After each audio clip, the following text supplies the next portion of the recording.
There are many countries that have financial service offerings, but there are very few that have really reached any scale at all.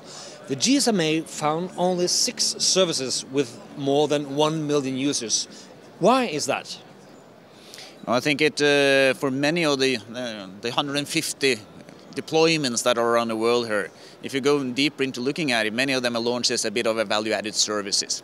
Thinking this is an additional service to what is already offered. In terms of the approach that was taken in Pakistan with Easypaisa, it's a totally new business line that is launched. It's organized as a separate business line, and its willingness, as talked about, to invest and build it as a separate business. And that is a major difference from what you find among the sprinters, as you called in the survey, and the other operators that are not willing to take in and go the extra mile in the beginning and be bold in actually bringing this out to the market.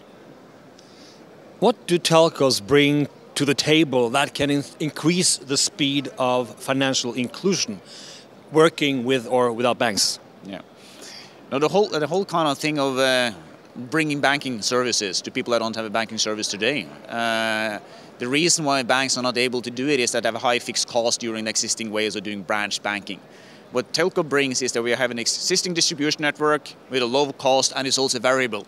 So we only pay the agent when they're actually doing transactions on behalf of it. So the whole economy of the model is actually workable for this lower income part.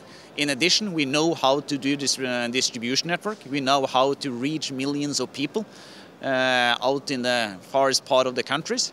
And we also have a very good brand understanding that actually helps us bringing out. And of course, being a company only in Pakistan with 30 million customers, you have a fantastic customer base to ride upon and start reaching out with the services.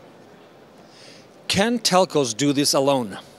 I mean, who are the other players that need to be part of making this happen? Now, you see different models around the world. So I said it's very much dependent. First, of course, it's very much upon the regulatory environment in each one of the countries. Some countries you do need to go together with a bank because it's just required by the regulator. We have done that in Pakistan, but not only because of the regulation, but we should also be humble enough to see that banks are bringing knowledge to the table that we don't have about how to do operation, how to do risk management, and how to manage and whole cash management part of that business. So for our part, we have tremendous value of working together with a bank partner and through Tamir Microfinance Bank that also bring knowledge, not only about doing banking, but also knowledge about how to serve these customers on the microfinance level.